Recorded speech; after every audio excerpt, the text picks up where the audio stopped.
Hello and welcome to Zen Woman. Today we're going to do a little video on using yoga to help beat stress, to help reduce your stress levels and bring you into a generally a calmer, more positive state of mind. So yoga's really brilliant. Just going to a normal yoga class, to be honest, doing any sort of yoga, but there are a few specific moves that are particularly great for relieving stress from the mind, relieving tension from the body, and bringing about a more positive and general feeling of well-being. So they're pretty basic. One of them's a little bit more difficult to do, but there are several less options for that one.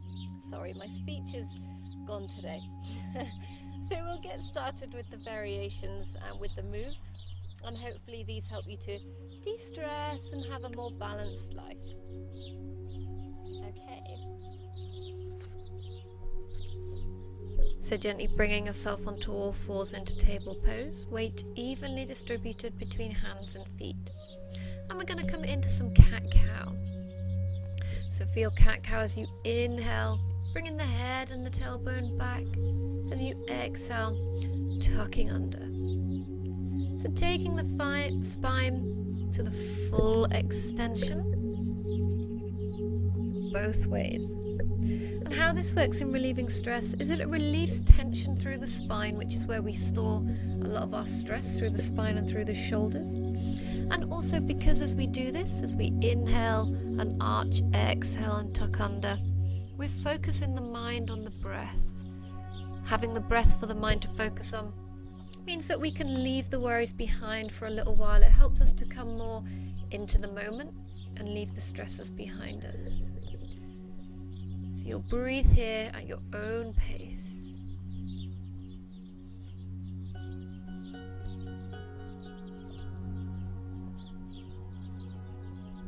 And you can do this for as long as you'd like when you're doing it by yourself. But for now, we're going to come out of this and come into our child pose here. So taking the knees to the edges of the mat, long spine, reaching the arms away. Lengthening through the spine. Each time you inhale, walking the fingertips just a little further away, and with each exhale, squeezing the shoulders back and down. Rotating triceps in, biceps out. Lengthening through the spine, creating space between each vertebra. Child pose is very calming. It releases tension again through the spine and through the shoulders, and it helps balance out the nervous system as well. Having the head resting down is a very relaxing pose. And again, just breathing here, allowing the body to release and still lengthening away, creating that nice space between each vertebra, relaxing the head down and feeling the tension draining out of the body.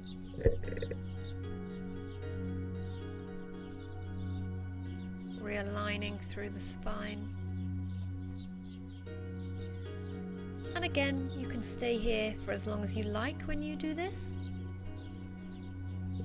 We're gently going to come out of this and into our next pose.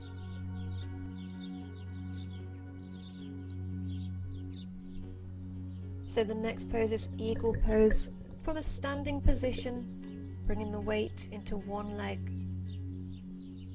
Balancing pose. Option 1 is just tucking the leg across and resting on the toe, or if you can, bringing that foot all the way around, taking the arms around and around again. So intertwining the arms and legs, sitting down slightly and gently pulling the elbows away from the body. This is a bit of a balance, but this works really well for releasing the stress because we're concentrating on our balance. We're really connecting with the whole body to stay balanced. It means that our mind can't wander onto stressful things. We're becoming present. We're becoming in the moment, releasing that tension. So we'll do this from the side now. Leg over onto the toe or all the way around. This pose is also very calming, and where you pull the elbows away, you stretch out through the upper back and through the shoulders, which is where a lot of us store our tension when we're stressed out. So it's great for relieving some of that tension, realigning and resetting the spine, easing the aches and pains of the day, and release all the shoulder strain there. Now, because it's a balance, you may fall out of it at some point. If you do this, just coming back in your own time, and again, you can hold it for as long as you like, probably a little bit less than the others, as it is quite difficult. Coming into our last pose now. And that last pose is Shavasana. So Shavasana is what we usually do at the end of a yoga class, but you can do it anytime you like. It's a great pose for relaxing, for really instilling a deep relaxation into the body and the mind. So lying down nice and long, bringing the spine into a neutral position, allowing the feet to roll out to the sides, arms at the sides, palms facing up, and releasing any tension, surrendering down into the mat, and feeling the body completely and utterly relaxed. Bringing your attention to your breath, not adjusting it, but just noticing the natural rhythm of your breathing.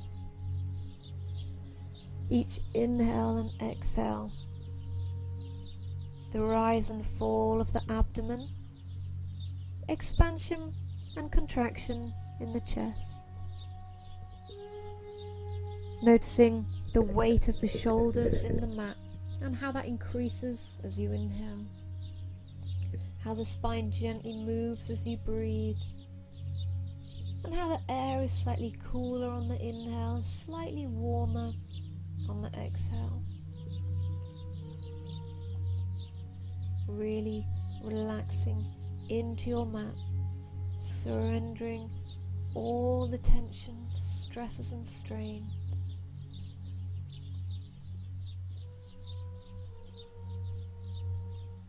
You can stay in this pose for as long as you want to. Ideally, you want to stay for at least 5 minutes whenever you do your Shavasana.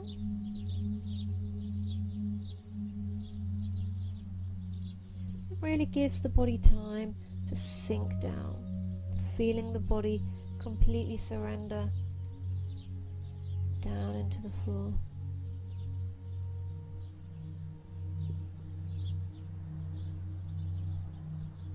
So if you like, you can stay here longer